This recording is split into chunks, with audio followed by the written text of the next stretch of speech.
Hello बच्चों, बेटा आज हम करेंगे क्लास 9th बायोलॉजी के 5वें चैप्टर यानी कि chapter number 5 fundamental of unit of life के एमसीक्यूज।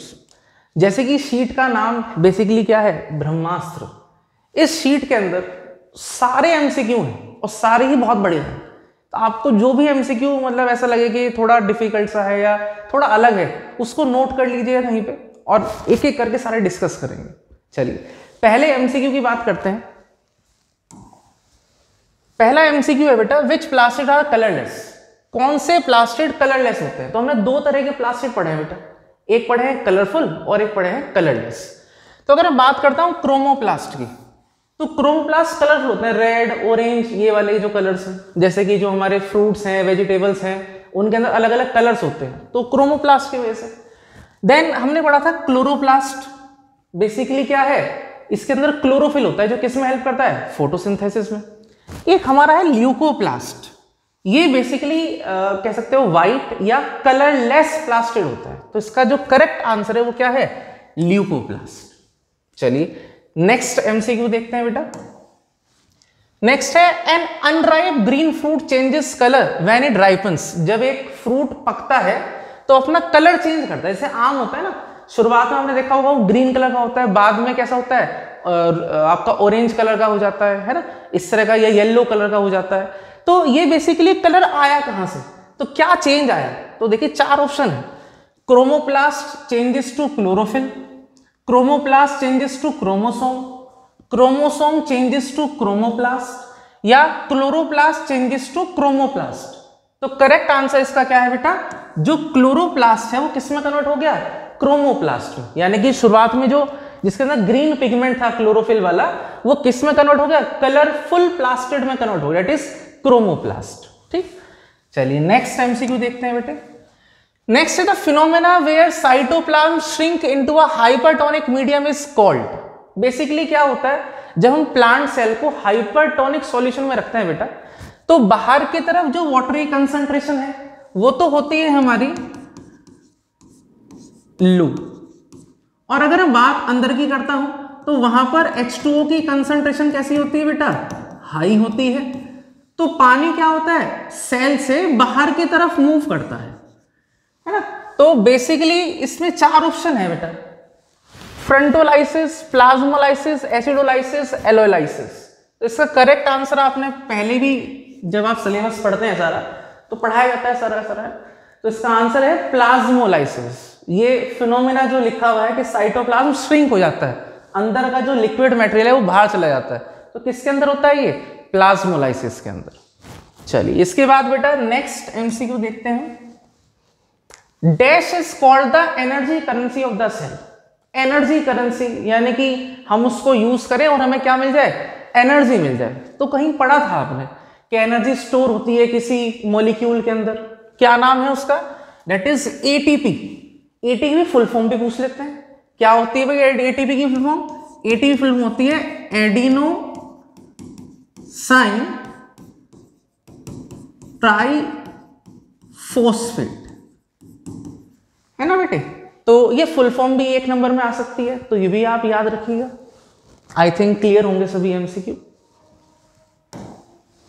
चलिए dash is called the power house of cell. Favourite question बच्चों का क्लास 8 से यही आता जा रहा है ना। पावर हाउस कौन होता है, माइटोकॉन्ड्रिया। चलिए नेक्स्ट देखते हैं बेटा MCQ. Dash coined the term cell. किसने सेल टर्म को बताया था सबसे पहली बार? तो अगर मैं बात करता हूं बेटा, इसके अंदर ना दो क्वेश्चन बनते हैं। ये तो नॉर्मल सेल का पूछा है सबसे पहली बार, लेकिन सिर्फ दो क्वेश्चन बनते हैं। एक तो है कि लिविंग सेल किसने बताया था, और एक आता है कि डेड सेल किसने बताया था। बच्चे बहुत गलत करके आते हैं इसका आंसर, अगर अभी इसमें एमसीक्यू में भी आएगा वो, तो हम दोनों को याद रखेंगे। अगर डेड सेल की बात आती है कभी तो रॉबर्ट हुक ने बताया था, और अगर कभी आती है लिविंग सेल की बात तो वो किसने बताए थे, एंटोनी ल्यूवेनहॉक ने, है ना। चलिए देखिए बेटा इसका आंसर कह रखा है, चार ऑप्शन है, तो इसमें करेक्ट ऑप्शन क्या है, रॉबर्ट। ठीक, चलिए इसके बाद नेक्स्ट एमसीक्यू देखते हैं बेटे। Which of the following statement is incorrect. इनमें से कौन सा स्टेटमेंट इनकरेक्ट है? तो cytoplasm is also known as protoplasm. क्या हम साइटोप्लाज्म को प्रोटोप्लाज्म कह सकते हैं? नहीं, ये तो गलत आ गया स्टेटमेंट। तो यानी कि आपको सीधा ही पहला आंसर ही क्या मिल गया, करेक्ट, मिल गया। इनकरेक्ट ही तो पूछा था। नाउ दूसरा देख लेते हैं, lysosome are known as a suicide bag of the cell, ये तो सही बात है। Mitochondria has its own DNA, ये भी सही बात है। All of the above are incorrect, नहीं ये तो गलत है। तो बेसिकली इसका आंसर क्या है, A, cytoplasm also known as protoplasm. चलिए इसके बाद बेटा नेक्स्ट क्वेश्चन क्या है, which of the following is not a function of vacuole, इनमें से कौन सा वैक्यूल का फंक्शन नहीं है। तो इसके लिए आपको प्रायर नॉलेज क्या होनी चाहिए कि वैक्यूल के फंक्शन होते क्या क्या। जैसे पहला है they store toxic metabolic waste, क्या ये वेस्ट को स्टोर करता है, हाँ करता है। They help with the process of cell division, क्या ये सेल डिवीजन में हेल्प करता है, नहीं ये सेल डिवीजन में हेल्प नहीं करता। Then they help to maintain turgidity, क्या ये कठोरता प्रोवाइड करता है, हाँ करता है। क्या ये स्ट्रक्चर सपोर्ट प्रोवाइड करता है, हाँ करता है। तो बेसिकली क्या काम नहीं करता ये सेल डिवीजन का काम नहीं करता। तो इसका आंसर क्या है बेटा, they help with the process of cell division, ये इसका क्या है, इनकरेक्ट फंक्शन है। ठीक है, चलिए देखिए बेटा next, where are the essential proteins and lipids required for cell membrane manufactured. सभी ने पढ़ा प्रोटीन और लिपिड कहाँ मैन्युफैक्चर होते हैं, तो आप सभी ने पढ़ा है एंडोप्लाज्मिक रेटिकुलम के बारे में। तो एंडोप्लाज्मिक रेटिकुलम के दो टाइप आपने पढ़े होंगे बेटा, कौन कौन से पढ़े हैं, एक होता है SER और एक होता है RER। SER किस में हेल्प करता है बेटा, लिपिड फॉर्मेशन में, और RER किस में हेल्प करता है बेटा, प्रोटीन के फॉर्मेशन में। क्योंकि RER कैसा होता है, रफ, किसकी वजह से, राइबोसोम अटैच होते हैं उसके सरफेस पे, और वो किस में हेल्प करता है, प्रोटीन सिंथेसिस में, है ना। तो बेसिकली जो लिपिड और प्रोटीन चाहिए होते हैं प्लाज्मा के मैन्युफैक्चरिंग में, वो किससे बनते हैं, एंडोप्लाज्मिक रेटिकुलम से। और उसके दो टाइप हम मैंने बता ही दिया आपको। चलो नेक्स्ट देखते हैं, the process by which water moves through a semi permeable membrane from a region of high concentration to a region of low concentration thereby equalizing water concentration is called। ये definition है, आप सभी को पता है किसकी डेफिनेशन है, तो सीधा आंसर बता सकते हैं इसका क्या आंसर है बेटा, ऑस्मोसिस आंसर है इसका, है ना। चलिए इसके बाद next MCQ, which microscope made it possible to observe the complex structure of cell and its organelles. ये एमसीक्यू कहां से बनाया मैंने, ये बेसिकली सेकंड पेज पे जाओगे ना एनसीईआरटी के, तो सबसे नीचे की तरफ आपका एक येलो बॉक्स दे रखा है लेफ्ट साइड पे, तो उसमें नीचे सबसे लास्ट पैराग्राफ है, वहां पढ़िएगा। तो उसके अंदर दे रखा है कि with the help of electron microscope, उसकी वजह से क्या हेल्प मिली हमें कि हम सेल ऑर्गेनल्स और जो स्ट्रक्चर कॉम्प्लेक्स स्ट्रक्चर है सेल का उसको इजिली पढ़ पाए। तो इसका आंसर है इलेक्ट्रॉन माइक्रोस्कोप। चलिए next, which biologist propose the cell theory along with Schwann. ये भी उसी येलो बॉक्स से बनाया हुआ क्वेश्चन है। सेल थ्योरी क्या होती है, पहले मैं आपको थोड़ा सा बता दूं। सेल थ्योरी में कुछ मेन पॉइंट्स हैं बेटा, श्लाइडेन और श्वान ने ये थ्योरी दी थी इन द ईयर 1838 एंड 1839। क्या बताया गया इस पे कि जितने भी प्लांट्स और एनिमल्स हैं they are composed of cells and the cell is the basic unit of life. फिर इसका एक्सपेंशन हुआ, जो किसने किया, रुडोल्फ वर्चो ने। उन्होंने एक बात और ऐड करी कि जितने भी नए सेल्स बनते हैं वो सारे के सारे किससे मिलकर बनते हैं, पुराने सेल्स, यानी कि new sales arises from the pre existing sales. चलिए तो इसके अकॉर्डिंग अगर मैं बात करता हूं कि प्रपोज किसने की थी, सबसे पहले बताया किसने था, तो एक तो श्वान थे और एक कौन थे, श्लाइडेन। ठीक है चलिए देखते हैं बेटा नेक्स्ट क्वेश्चन देखते हैं। इसके बाद अगर मैं बात करता हूं नेक्स्ट क्वेश्चन की, तो क्या है, the cells present in the cork slice are. जो कॉर्क स्लाइस, कॉर्क क्या होता है थोड़ा सा आपको बता दूं मैं आपको। जैसे ये हमारे पास बेटा एक ट्री है, तो ये अपर वाला जो पार्ट है ये क्या है बेटा, ये लीव्स हैं, है ना। ये नीचे क्या है, ये रूट्स हैं, है ना। और ये क्या है, ये है स्टेम। और इस स्टेम पे आपने देखा होगा, पुराने पेड़ देखिएगा, नए पेड़ों में तो क्या होता है, ग्रीन स्टेम्स होते हैं, आपको पता नहीं चलेगा। लेकिन जो पुराने बड़े जो ट्री हैं उसमें आप देखिएगा साइड में कपड़ी सी होती है, एक लेयर होती है, डेड लेयर, जिसे हम बेसिकली क्या कहते हैं बेटा, कॉर्क, या आपने एक नाम सुना होगा बार्क, या हिंदी में उसे क्या कहते हैं, पेड़ की छाल कहते हैं, उतर जाती है, अलग की अलग पपड़ी सी जो होती है, ठीक है। तो कॉर्क स्लाइस के अंदर जो सेल्स थे उन्हें बेसिकली वो कैसे थे, वो डेड सेल्स थे। कैसे सेल्स थे? डेड सेल्स थे। डेड सेल्स की बात करें तो basically which are not living, है ना। चलिए इसके बाद नेक्स्ट अगर हम बात करते हैं which is not a postulate of cell theory. मैंने अभी बताया आपको सेल थ्योरी के बारे में कुछ क्या कि cell is the basic unit of life और all animals and plants are composed of cells and all the new cells are existing pre existing cells, है ना। तो देखिए इसमें कौन सा ऑप्शन आपको लग रहा है कि जो सही नहीं है?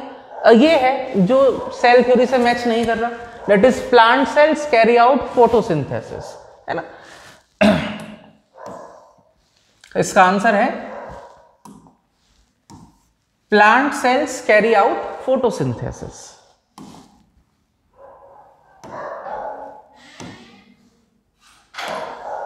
चलिए नेक्स्ट एमसीक्यू देखते हैं बेटे। In which year the nucleus of the cell was discovered. अच्छा अब देखो ये जो एमसीक्यू आते हैं ईयर वाले, ये थोड़ा एसएसटी टाइप है, इसमें आपको ईयर याद रखने पड़ते हैं, हालांकि ज्यादा आता नहीं है लेकिन फिर भी एमसीक्यू तो एमसीक्यू है। तो ये भी येलो बॉक्स के अंदर आपको 5-6 ईयर देखने को मिलेंगे, एक बार देख लीजिएगा क्या क्या ईयर आ सकते हैं। जैसे डेड सेल की डिस्कवरी कब है, 1665 में है ना, और लिविंग सेल कब है, और न्यूक्लियस कब डिस्कवर हुआ था, ऐसे 4-5 हैं। तो ऐसी एक जैसे ये है in which year the nucleus of the cell was discovered, तो इसका आंसर है 1831। ये थोड़ा सा याद रखने वाले हैं तो आपको एक बार सारी डेट्स याद रखनी पड़ेंगी, लिख लीजिएगा कहीं पर।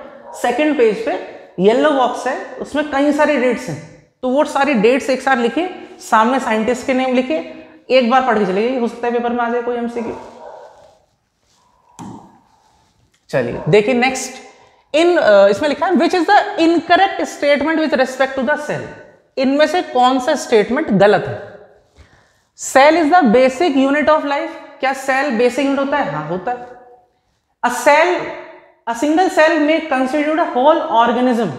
क्या एक सिंगल सेल पूरा ऑर्गेनिज्म बना सकता है? तो देखते हैं क्या है। All cells do not arise from pre existing cells. ये भी सोचिए थोड़ा सा। All organism are composed of cells. तो पहले देखते हैं इनमें कौन सा सही स्टेटमेंट्स है। पहला सही है, ऑल डी देखते हैं, all living organism are composed of cells, ये भी सही बात है। A single cell may considers whole organism. एक सिंगल सेल पूरा ऑर्गेनिज्म बना सकता है, हाँ बना सकता है। अमीबा है, एक सिंगल सेल है, पूरा ऑर्गेनिज्म है। थर्ड देखते हैं, all cells do not arise from pre existing cell. ये बात गलत है भाई, इसमें कहीं ना कहीं कुछ गड़बड़ है, कुछ तो गड़बड़ है दया। तो इसका आंसर है सी। सारे सेल्स किससे बनते हैं? प्री एग्जिस्टिंग सेल्स से। ये हमने कहां पढ़ी है बात? सेल थ्योरी के अंदर, है ना। तो इसलिए आपके कंसेप्ट पक्के होने जरूरी है बेटा। जो चीज पढ़ो अच्छे से पढ़ो कि अगर कोई भी एमसीक्यू आ जाए, कुछ भी आ जाए, आप उसका आंसर बता सकें। और अगर आप सेल थ्योरी नहीं पढ़ोगे, हो सकता है ये ना पढ़ पाओ, मतलब ना कर पाओ ये आंसर इसका। लेकिन पढ़ो, सारी चीजें पढ़ो, चाहे वो येलो बॉक्स में है या नहीं है, एनसीईआरटी का पार्ट है ना, पढ़ो बस, क्या दिक्कत है। जब आप 10th में आओगे तो येलो बॉक्स से भी आंसर क्वेश्चन आते हैं, तो थोड़ा सा अपनी हैबिट डालो, चाहे ना आए, मैं कह रहा हूं नहीं आए, लेकिन फिर भी आप बुक को रीड करना स्टार्ट करें। एनसीईआरटी से बाहर कुछ नहीं आता। अगर कोई ऐसा क्वेश्चन आपको लगे एनसीईआरटी से बाहर है, होगा ही नहीं। अगर ऐसा लगता है तो इसका मतलब आपने एनसीईआरटी सही तरह नहीं पढ़ी। एक बार एनसीईआरटी पढ़ो ढंग से, उसमें सारे आंसर आपको मिलेंगे, ठीक है। चलिए देखिए बेटा, cell in Latin means, cell का मतलब होता क्या है? तो इसका आंसर है लिटिल रूम। क्या आंसर है? लिटिल रूम, एक छोटा सा कमरा, है ना। चलिए इसके बाद next, find the correct statement with respect to development of human life. इसमें करेक्ट स्टेटमेंट बताना है। Every human being develop from a single cell, सही बात है। Then every human being is life from several defined group of cells. जो human being है वो अपनी लाइफ स्टार्ट करता है बहुत सारे ग्रुप सेल से, नहीं, एक सिंगल सेल से करता है। Every human being arise from 2 cells, नहीं, एक ही सेल से करता है। There is no definite number of cells from which a human being arises, भाई गलत बात है। तो सेकंड, थर्ड, फोर्थ, तीन ऑप्शन क्या है? गलत है। इसका करेक्ट आंसर क्या है बेटा? Every human being develops from a single cell. Zygote बोलते हैं बेसिकली उसे। तो जाइगोट से क्या बनता है, एम्ब्रियो बनता है, एम्ब्रियो से क्या बनता है, फीटस बनता है, और फीटस से एक फुल्ली ग्रोन बेबी बनता है ना। चलिए इसके बाद next, Purkinje called the fluid substance of the cell. Purkinje ने जो फ्लूइड सब्सटेंस था सेल के अंदर उसको क्या नाम दिया, उसको नाम दिया प्रोटोप्लाज्म। क्या नाम दिया बेटे, प्रोटोप्लाज्म। जो लिविंग मैटर होता है सेल का दैट इज प्रोटोप्लाज्म। उसको किसने बताया था, किसने नाम रखा था, पुरकिंजे। ठीक, आई होप आपको 20 MCQ क्लियर हुए होंगे। हमने 20 MCQ कर ली बेटा, अब ऐसे 40 और फटाफट कर लेते हैं। आप एक बार पूरी वीडियो देखोगे आपको सारे MCQ कवर हो जाएंगे एक चैप्टर के। कल को आपको 2 चैप्टर के मैं अपलोड करूंगा, पहला है टिश्यू और दूसरा है improvement in food resources. Class 9 में बायो के अंदर ज्यादा चैप्टर है ही नहीं, 3 ही चैप्टर्स हैं, एक ये है, 2 और हैं, 3 खत्म बात। उसके बाद अगले दिन आएंगे आपके केमिस्ट्री के सारे MCQ एक साथ। ठीक है, अब करते हैं बात आगे। लाइसोसोम अराइजेस फ्रॉम, लाइसोसोम को कौन बनाता है, तो इसे भी आप पढ़ोगे अगर ढंग से। लाइसोसोम एक सेल ऑर्गेनल है जो बनाया जाता है किसके थ्रू, एक दूसरे सेल ऑर्गेनल थ्रू, जिसका नाम क्या है, गोल्जी एपेरेटस। और ये बात भी एनसीईआरटी में लिखी हुई है। जब आप पेज ओपन करोगे, गोल्जी एपेरेटस छोटा सा पैराग्राफ है, नीचे की तरफ देखोगे तो सेकंड थर्ड लाइन के अंदर, नीचे सेकंड थर्ड लाइन में जाओगे तो वहां लिखी हुई है बात ये। ठीक, तो इसका आंसर क्या है, Golgi apparatus. Unicellular fresh water organism and most plant cells tends to gain water through. जो यूनिसेलुलर क्या है, फ्रेश वाटर ऑर्गेनिजम्स हैं, और जो प्लांट सेल्स हैं वो पानी कैसे गेन करते हैं, तो ये लाइन लिखी हुई एनसीईआरटी में सब चीजें। तो इसका आंसर क्या है, सभी को पता है। पानी की बात आ जाए तो एक ही वर्ड फेमस है, दैट इज ओस्मोसिस। चलिए इसके बाद next, the only cell organelle seen in prokaryotic cell. ऐसा ऑर्गेनल जो प्रोकैरियोटिक सेल में आपको देखने को मिलेगा। अब इसके लिए आपको नॉलेज होनी चाहिए भाई। क्या नॉलेज होनी चाहिए, आपके एक डिफरेंस है प्रोकैरियोटिक और यूकैरियोटिक सेल्स के अंदर, बड़ा फेमस डिफरेंस है। 3-3 नंबर के आते हैं क्वेश्चन, फ्री का क्वेश्चन, क्योंकि सबको पता नहीं है, सब याद करके जाते हैं, उसे सही सबका सही जाता है। तो वहां पर आप क्या पढ़ते हैं कि प्रोकैरियोटिक सेल के अंदर मेम्ब्रेन बाउंड ऑर्गेनल्स नहीं होते, और यूकैरियोटिक के अंदर मेम्ब्रेन बाउंड ऑर्गेनल्स होते हैं। अब ये मेम्ब्रेन बाउंड ऑर्गेनल्स है क्या, शब्द क्या बोला बेटे मैंने बोला मेम्ब्रेन बाउंड ऑर्गेनल्स। ऐसे ऑर्गन जिनके चारों तरफ क्या है, मेम्ब्रेन है। जैसे माइटोकॉन्ड्रिया है तो एक इसके चारों तरफ क्या है, मेम्ब्रेन है, डबल मेम्ब्रेन है। इनफैक्ट अंदर की जो मेम्ब्रेन है वो कैसी होती है, डीपली फोल्डेड होती है, तो ये तो डबल मेम्ब्रेन है ना। ऐसे ही प्लास्टिड है, वो भी डबल मेम्ब्रेन है। तो बेसिकली क्या होता है, जिनके बाहर एक लेयर होती है, मेम्ब्रेन होती है, उसे हम मेम्ब्रेन बाउंड ऑर्गेनल्स कहते हैं। अब आपको पहले ये पता होना चाहिए कि इनमें से कौन से मेम्ब्रेन बाउंड है, तो बेटा माइटोकॉन्ड्रिया मेम्ब्रेन बाउंड है, इनफैक्ट डबल मेम्ब्रेन है, प्लास्टिक डबल मेम्ब्रेन है, ठीक है, लाइसोसोम सिंगल मेम्ब्रेन है। तो इसका आंसर जो है राइबोसोम है। क्यों, क्योंकि राइबोसोम के चारों तरफ कोई मेम्ब्रेन नहीं होती, और प्रोकैरियोटिक सेल के अंदर मेम्ब्रेन बाउंड ऑर्गेनल्स नहीं होते, तो कौन से होते होंगे, जिन पे मेम्ब्रेन नहीं है। तो इसका आंसर क्या हुआ, राइबोसोम। लेकिन इसके लिए पहले आपको नॉलेज होनी चाहिए। चलिए इसके बाद next, cell arises from pre existing cell was stated by. जो सेल है वो पुराने सेल से बने हैं। कौन से साइंटिस्ट ने कही थी बात, ये कौन से बायोलॉजिस्ट ने कही थी, आपको बताया था मैंने, वो कहा था किसने, वर्चो ने। पूरा नाम क्या था इनका, पूरा नाम था इनका रुडोल्फ वर्चो। ठीक है बेटा। चलिए नेक्स्ट अगर मैं बात करता हूं, cell wall of which one of these is not made up of cellulose. इनमें से किसकी जो सेल वॉल है वो सेल्यूलोज से नहीं बनी हुई है। तो देखो hydrilla, mango, cactus, these are categorise in plant category, है ना, लेकिन जो बैक्टीरिया है वो उसमें नहीं आता। तो इसका जो आंसर है वो है बैक्टीरिया। ठीक है, याद रखिएगा ये थोड़ा सा। ऐसे ऐसे जो क्वेश्चन है थोड़े से जो अलग लगते हैं उन पे इंपॉर्टेंट मार्क करिएगा।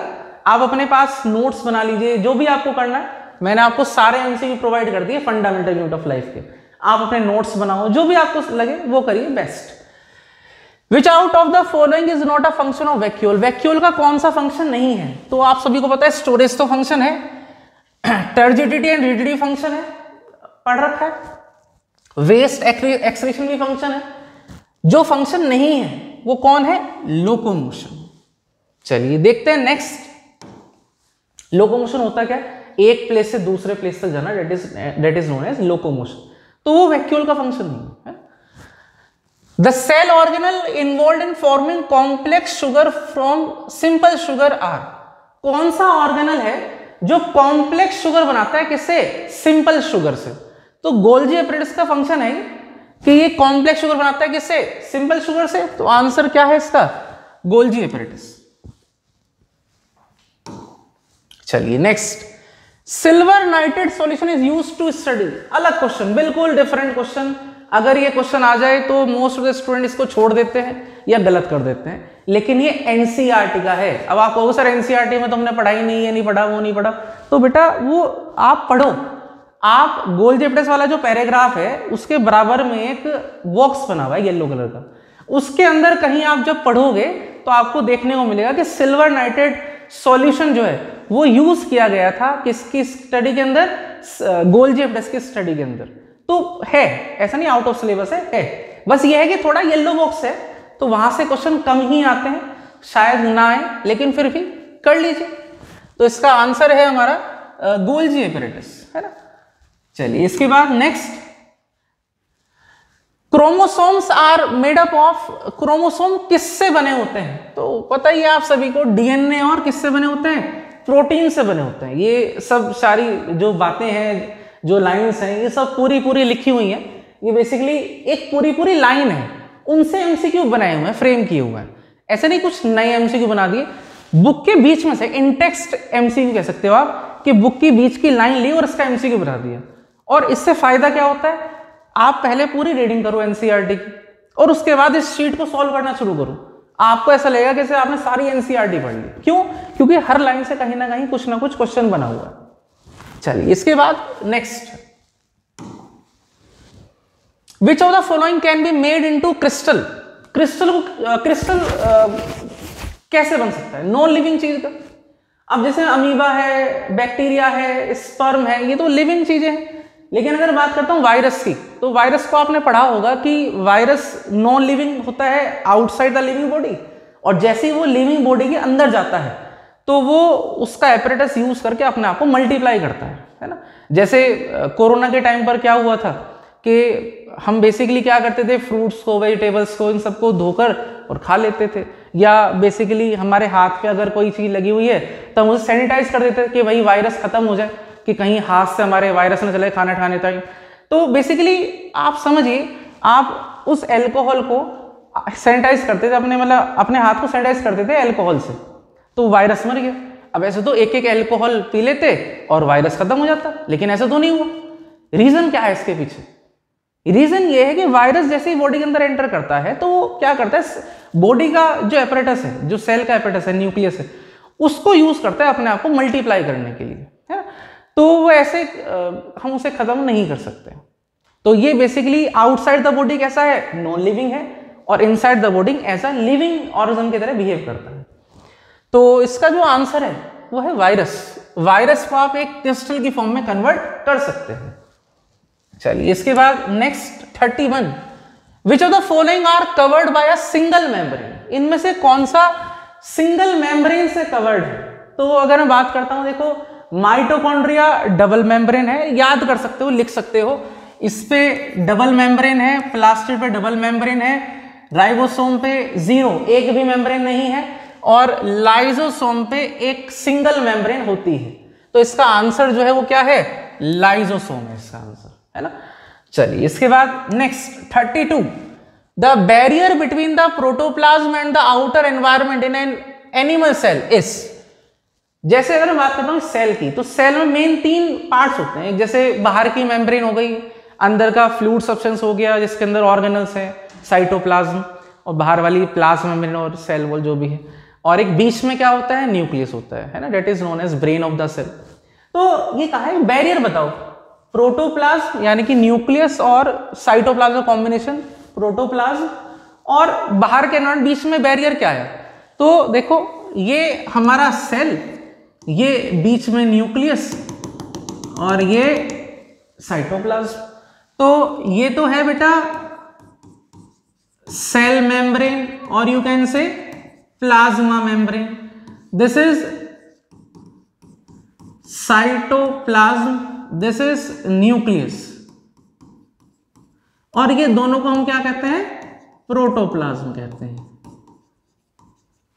ठीक है, तो बेसिकली ये एनवायरनमेंट हो गया, ये प्रोटोप्लाज्म हो गया। तो ये सेपरेट करने का काम कौन कर रहा है? ये कर रही है, जो बीच में आपको लाइन दिख रही है, ये क्या चीज है? ये है प्लाज्मा मेम्ब्रेन और you can say cell membrane.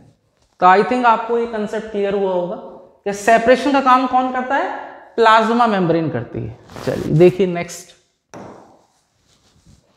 Ribosome are the site of, favourite question बच्चों का, सब कर देंगे, क्या दिक्कत है? कोई भी दिक्कत नहीं है। Ribosome are the site of, क्या बनाते हैं राइबोसोम? प्रोटीन बनाते हैं, प्रोटीन बनता है यहाँ पे। तो इसका आंसर क्या है? प्रोटीन सिंथेसिस है जी। चलिए बेटा हमारा एमसीक्यू आता है 33, और बेटा इस एमसीक्यू के अंदर हमारा जो कंसेप्ट यूज होगा वो है ऑस्मोटिक सॉल्यूशन। पढ़े होंगे आपने हाइपरटोनिक, हाइपोटोनिक और आइसोटोनिक। बिल्कुल सिंपल वे में समझाता हूँ, कुछ बच्चों को क्लियर नहीं होते, एक थोड़ा सा सिंपल वे में शॉर्टकट में समझाता हूँ। ठीक है, चलिए देखिए बेटा,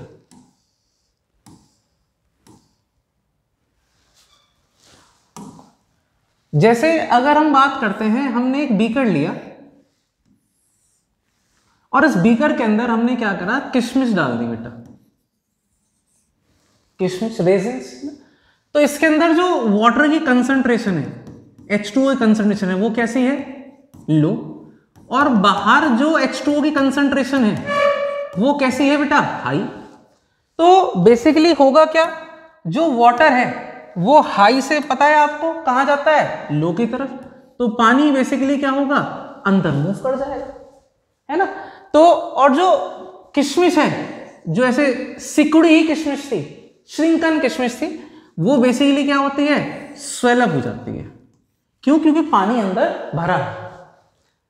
इस तरह का जो सॉल्यूशन है वो हमारा कहलाता है क्या? Hypotonic solution. Hypotonic, less denser. क्या नाम बताया बेटा? हाइपोटोनिक। हाइपो मतलब लेस, लेस डेंसर, यानी कि ज्यादा पानी है इसके अंदर, और सॉल्यूट क्या है? कम है, ना के बराबर।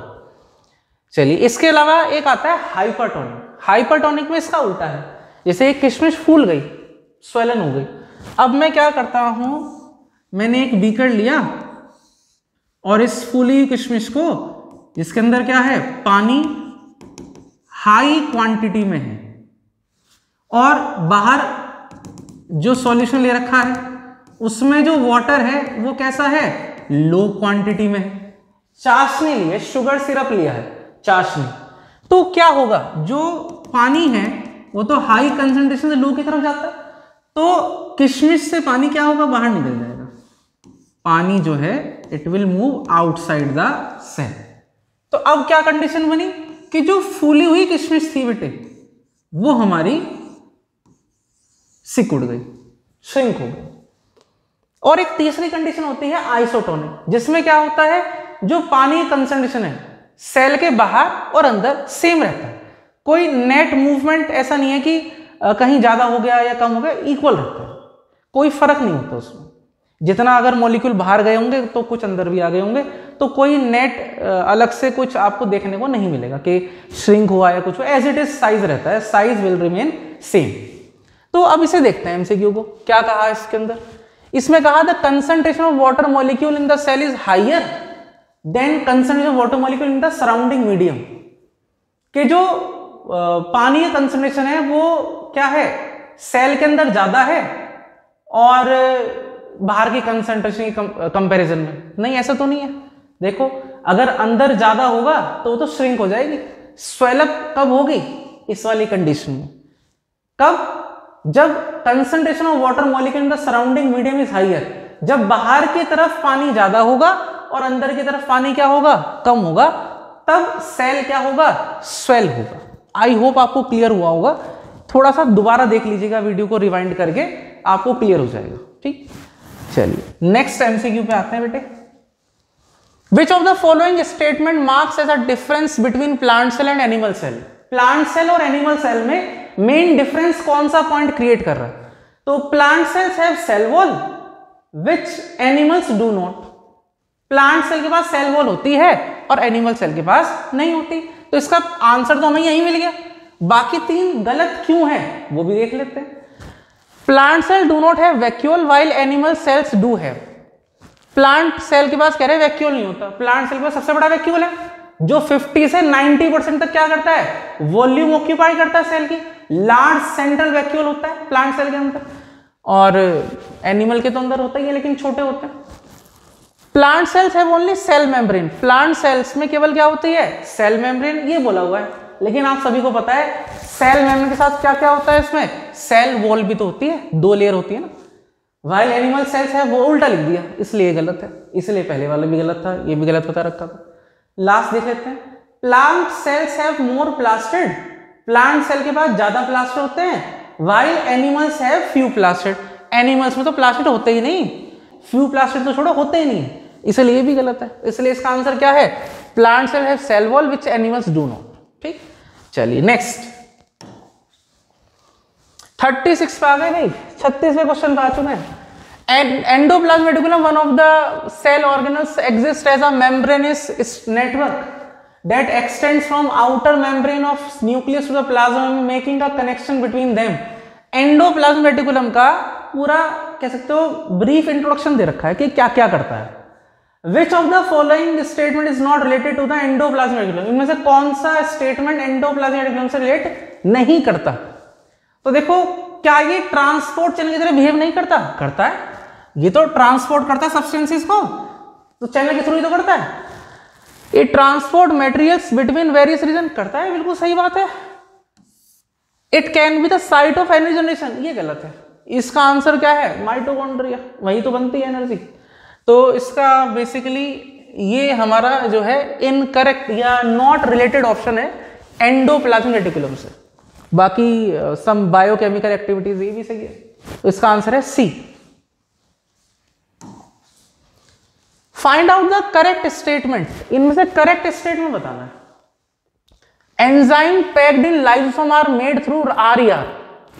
Rough endoplasmic reticulum and smooth endoplasmic reticulum produce lipid and protein respectively. देखो भाई, रेस्पेक्टिवली जहां वर्ड आ जाए तो जो चीज पहले लिखी है उससे रिलेशन होता है। जैसे यहां इन्होंने कहा RER, तो इसका जो प्रोडक्ट है इन्होंने बताया लिपिड, ना भाई गलत है। स्मूथ एंडोप्लाज्मिक रेटिकुलम, इसका प्रोडक्ट इन्होंने बताया प्रोटीन, ना ये भी गलत है। क्यों? RER का प्रोटीन है और SER का क्या है, लिपिड है, तो यानी कि ऑप्शन गलत। Endoplasmic reticulum is related with the destruction of plasma membrane, नहीं ये तो गलत ही हो गया। ये तो मेम्ब्रेन बाइजनेस में हेल्प करता है, प्लाज्मा मेम्ब्रेन बनाने में हेल्प करता है, तो ये भी गलत हो गया। Nucleoid is present inside the nucleoplasm of eukaryotic cell, ये भी गलत। तो भाई साहब इसका जो आंसर है वो क्या बनता है, enzymes packed in lysosome are made through RER। अब आप पूछोगे सर ये कहां दे रखा, ये तो हमने पढ़ा ही नहीं, ये दे रखा है लाइसोम। हेडिंग ओपन करो आप, उसमें आप जाके देखो लाइसोम में बुक के अंदर पहली और दूसरी लाइन के अंदर आपको ये शब्द देखने को मिलेंगे कि जो लाइसोसोमल एंजाइम्स हैं वो कौन बनाता है, RER बनाता है। तो बेसिकली बेटा NCERT पढ़ो, सब चीज लिखी हुई है, घुमा फिरा के ऐसे दे देते हैं, नंबर फिर आते नहीं है। तो एक बार ढंग से पढ़ो, सारी चीजें सब पता लग जाएगा। चलिए इसके बाद next, which organelle plays a crucial role in detoxifying many poisons and drugs in a cell? कौन सा सेल ऑर्गेनल है जो डिटॉक्सिफिकेशन में हेल्प करता है, किसके, पॉइजन्स और ड्रग्स के, यानी कि इनका जो इफेक्ट है उसे नलीफाई कर देता है, खत्म कर देता है। तो आप सभी ने पढ़ा है, इसका आंसर है स्मूथ एंडोप्लाज्मिक रेटिकुलम। ये गोल्जी एपिटस से ऊपर वाला जो पैराग्राफ है वहां पे आप देखोगे, आपको मिल जाएगा। ठीक, चलिए इसके बाद next, you must have observe that a fruit when unripe is green but it becomes beautifully coloured when ripe.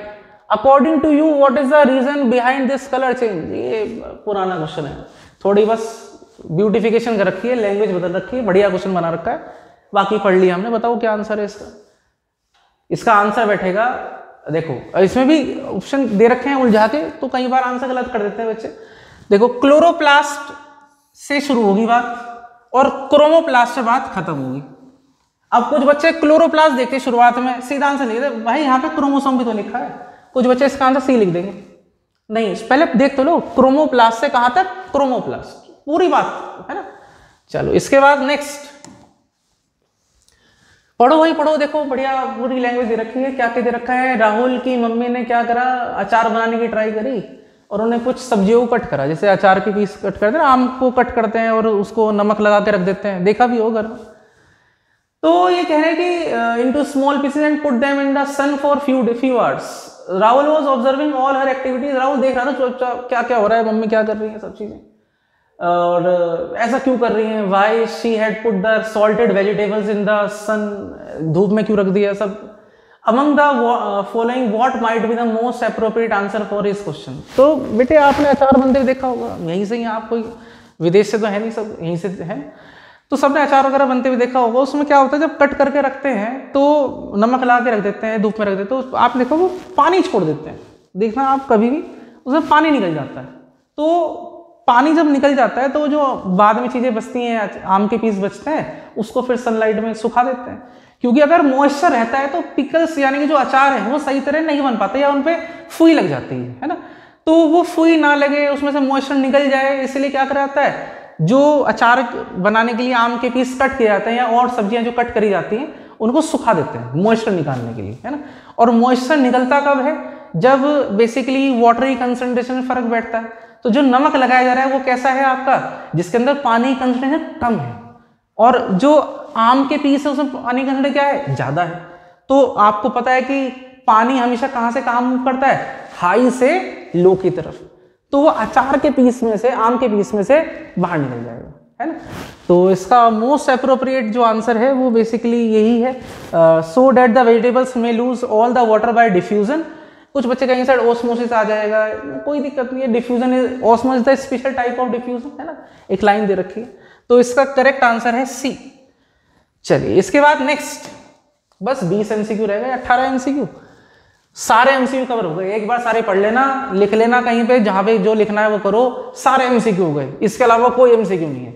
NCERT exemplar, NCERT सब जगह जितनी भी चीजें हैं, हर चीज कवर कर दी इसके अंदर। बस ढंग से पढ़ना, कंसेप्ट आपके पक्के होने चाहिए, कोई भी एमसीक्यू आ जाए कर दें, और बाकी इससे ज्यादा एमसीक्यू है नहीं, मतलब सारे आ गए इसके अंदर।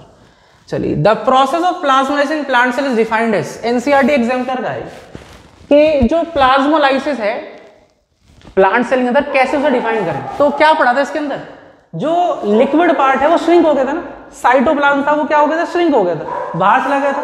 तो इसका आंसर है shrinkage of cytoplasm in hypertonic medium, hypermetropic उसमें है, ह्यूमन आई में क्लास 10th में, वो याद आ गया। तो shrinkage of cytoplasm in hypertonic medium, ठीक। चलिए बेटा इसके बाद नेक्स्ट, और ये मतलब पूरी वीडियो कैसी लगी, कैसे एमसीक्यू लगे, सब चीजें बताइएगा कमेंट करके। सभी बच्चों का मुझे नाम और सब चीजें, स्कूल वगैरह कौन कौन से हैं, सब चीजें बताइएगा कमेंट बॉक्स के अंदर। और अगर इस वीडियो ने आपको हेल्प करी हो तो बताइएगा कैसी लगी वीडियो आपको। और ऐसी ही वीडियो अब आगे आती रहेंगी, क्लास 10th में भी आती रहेंगी बीच बीच में। तो सब बच्चे सब्सक्राइब भी कर लीजिएगा चैनल को, आपकी भले की बात है। और अच्छे से पढ़िए सब बच्चे। क्लास 9th में आपको कुछ और भी नई नई चीज़ देखने को मिलेंगी, कुछ एक्सपेरिमेंट देखने को मिलेंगे और बहुत सारी इन्फॉर्मेटिव चीज़ें। शीट मैंने पहले से ही बहुत अलग तरह से बनाता हूँ, तो अब और भी आपको यहाँ स्मार्ट बोर्ड पे देखने को मिलेंगी। पहले सब चीज़ें नहीं दिखा पाता था, बोर्ड पे पॉसिबल नहीं हो पाता है। अब क्योंकि स्मार्ट बोर्ड है तो आपको मतलब बहुत हाई एंड पे चीज़ें मिलेंगी, मतलब एक कैसे ना क्वालिटी वाली चीज़ें मिलेंगी आपको सारी, ठीक है। चलिए देखिए भाई, पढ़िए क्वेश्चन क्या है। Mitochondria are the sites of respiration, सही बात है। In the cell, they oxidize carbohydrate and fat present in the cell to produce carbon dioxide, water, and lot of energy. The energy is so release is stored in the form of ATP molecules. Since mitochondria in the cell are used to synthesize energy, so they are also called.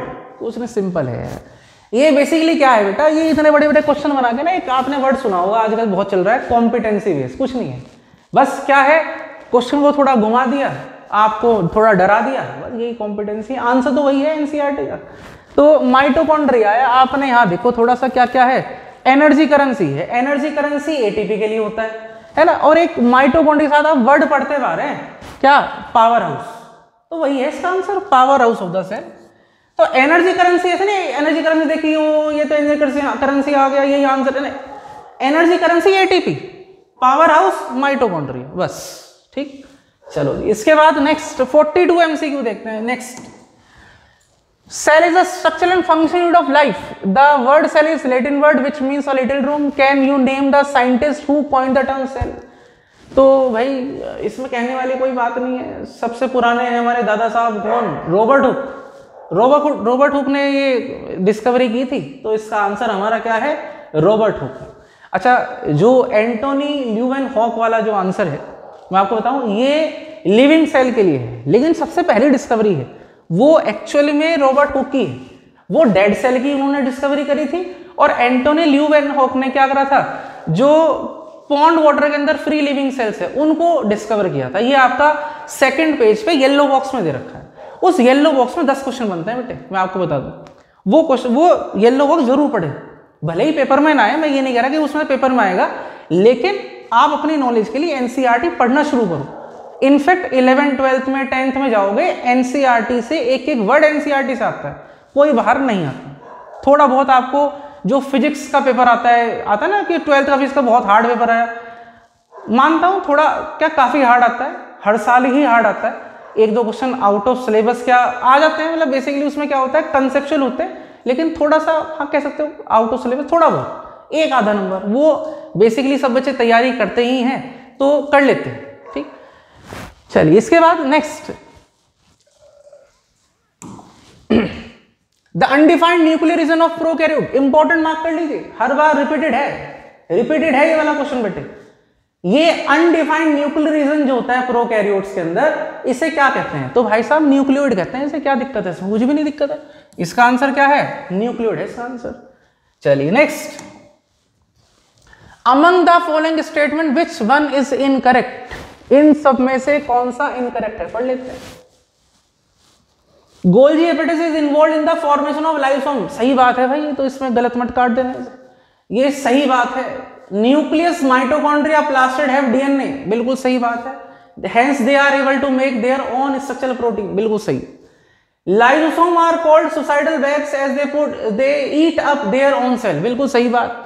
Cytoplasm को protoplasm कहते हैं, ये क्या बात हुई भाई, ये गलत है।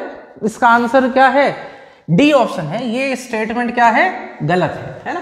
बाकी तीनों स्टेटमेंट हमारे सही थे, तो इन्होंने क्या पूछा है, इन्होंने पूछा है इनकरेक्ट पूछा है, तो इसका आंसर बैठेगा डी। ठीक, ये हटा देते हैं, कभी किसी बच्चे को कंफ्यूज होना, इसका आंसर है डी। नेक्स्ट पढ़ लो भाई, क्या क्या है, कुछ राजमा की बात की गई है, थोड़ा आराम से पढ़ो। Anjali wanted to eat rice, वो चावल और राजमा खाना चाहती है, राजमा चावल। अच्छा, कितने बच्चों के राजमा चावल फेवरेट है, कमेंट करना।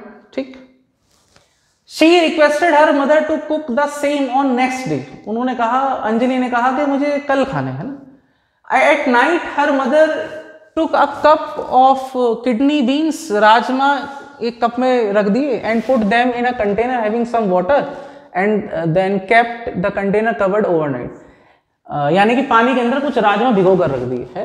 Next day it was observed that the kidney beans got swollen. अगले दिन क्या ऑब्जर्व करा कि जो किडनी बीन्स है राजमा, वो फूल गए भाई, and were ready to be cooked, और वो पकने के लिए तैयार है। What is this phenomena due to which kidney beans got swollen is known as.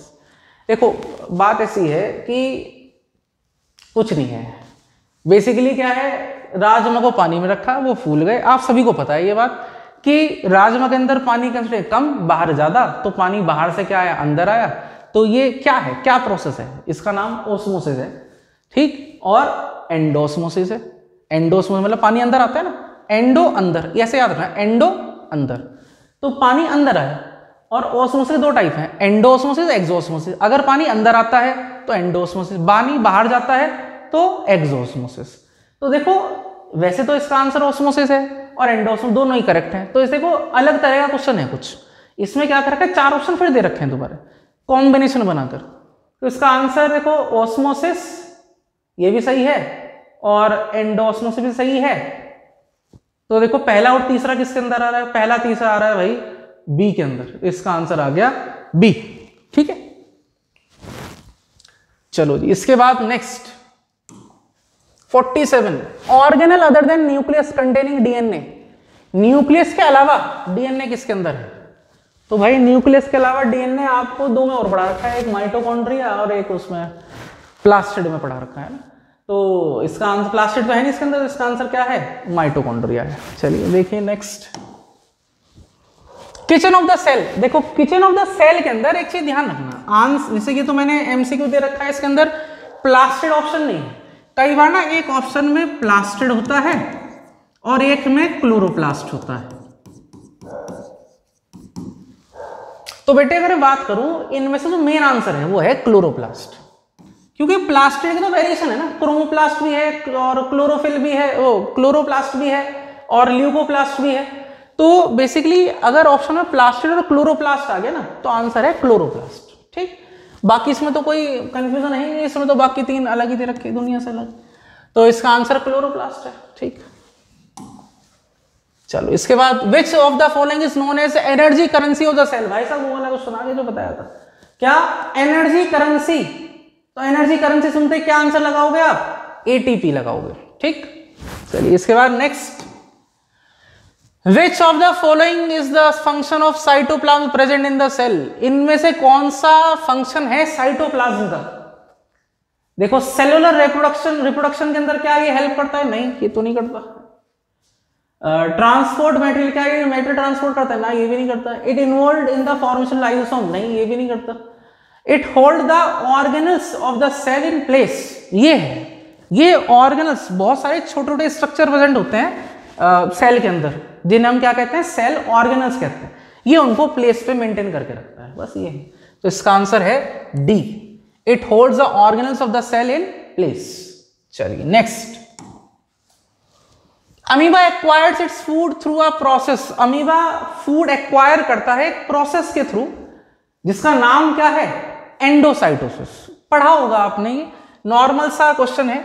ये अमीबा है ना, इरेगुलर शेप होती है, ये फूड पार्टिकल आया, क्या आया, फूड पार्टिकल आया, है ना, ये हमारा अमीबा, सुंदर सा अमीबा। देन धीरे धीरे क्या करता है, अमीबा फूड पार्टिकल को सराउंड कर लेता है, यानी उसको चारों तरफ से घेर लेता है। किसके थ्रू, फॉल्स फीट या फॉल्स फिंगर या फिंगर लाइक पोजीशन, आपने 3-4 वर्ड सुने होंगे। इसे हम क्या कहते हैं, सूडोपोडिया कहते हैं, है ना, इसको हम क्या कहते हैं, सूडोपोडिया कहते हैं। ये फूड को क्या कर लेता है, धीरे धीरे धीरे धीरे बंद कर लेता है और फूड अंदर चला जाता है। देन इसके बाद अगर मैं बात करता हूं, ये तो न्यूक्लियस हो गया और यहां पर एक ना फूड वैक्यूल बन जाता है। क्या बन जाता है, फूड वैक्यूल बन जाता है। तो देखो ये जो सेल मेम्ब्रेन है ना, ये फ्लेक्सिबल है और फ्लेक्सिबल है उसके साथ पोरस भी है। तो ये जो फूड अंदर एंटर करता है थ्रू फ्लेक्सिबल मेम्ब्रेन, इसी प्रोसेस को क्या कहा जाता है, एंडोसाइटोसिस कहा जाता है ना। तो इसका आंसर है एंडोसाइटोसिस। चलिए इसके बाद सेंचुरी तो नहीं लगी हमारी, हाफ सेंचुरी तो लग चुकी है, 50 एमसीक्यू तो हो चुके हैं बेटा, 51 पे आ चुके हैं। चलिए देखिए, lipid molecules in the cell are synthesised by. Lipid molecule कौन सिंथेसाइज करता है, कौन बनाता है? तो आंसर है एसीआर, स्मूथ एंडोप्लाज्मिक रेटिकुलम। चलिए इसके बाद next, cell theory was given by, पता है आपको, श्लाइडेन एंड श्वान। और क्या ईयर था, 1838 एंड 1839, याद रखिएगा। चलिए next, organelle without a cell membrane, जिसके पास सेल मेम्ब्रेन नहीं है, बताया था। तो बताओ कौन सा है इसमें से, इसका आंसर है राइबोसोम। चलिए नेक्स्ट, ये क्या आ गया भाई, ये पूछा इन्होंने कि 1 माइक्रोमीटर जो है वो किसके इक्वल होता है। तो 1 माइक्रोमीटर बेटा 10 की पावर -6 मीटर के इक्वल होता है। 10 की पावर 6 मीटर कितनी होती है भाई? 10 की पावर 6 होती है 1/10 की पावर 6 मीटर। 10 की पावर -6 होती है 1/10 की पावर 6 मीटर, और यू कैन से 1/1 के बाद आप कितने जीरो लगा दो? 6 जीरो लगा दो, इतने मीटर। और अगर डेसिमल में देखें तो 0.000001 मीटर। तो अब देखो इतनी छोटी यूनिट होती है, 1 माइक्रोमीटर जो है वो इतनी छोटी यूनिट है ना। तो पता होना चाहिए आपको कि सेल का जो साइज होता है वो माइक्रोन्स में मेजर किया जाता है, तो वही पूछा गया है। चलिए next, living cells discovered by, किसने डिस्कवर किए थे? पता होना चाहिए आपको। आपको मैंने थोड़ा हिंट दिया था कि दो तरह के सेल्स होते हैं, एक डेड सेल एक लिविंग सेल। तो लिविंग सेल को डिस्कवर करने वाले कौन? एंटोनी ल्यूवेनहॉक, या खाली आपको मिल जाए ल्यूवेनहॉक। याद रखना भाई, लिविंग सेल। चलिए बात नेक्स्ट एमसीक्यू करते हैं। अब तक 56 which cell organelle plays a crucial role in detoxifying many poisons and drugs in a cell? तो इसका आंसर है smooth endoplasmic reticulum, C option is correct. चलिए second last MCQ, the internal organization of the plastid consist of numerous membrane layers embedded in a material called. एक जो ये internal organisation plastid की, उसमें कई सारे लेयर्स हैं, और उन लेयर्स, वो जो लेयर्स हैं वो धसी हुई हैं, एम्बेडेड है किसके अंदर? एक मटेरियल के अंदर। उस मटेरियल का नाम बताना है। तो बेटा वो जो मटेरियल है ना, उसका नाम स्ट्रोमा है। अब तुम कहने हो ये क्या नाम आ गया, कहां से आ गया? कुछ नहीं, आपको प्लास्टिड वाला जो पैराग्राफ है उसे ओपन करना है। उसमें दो पैराग्राफ है, सबसे लास्ट के 3 लाइन पढ़ लो, उसमें दे रखा है। बस आंसर है इसका स्ट्रोमा।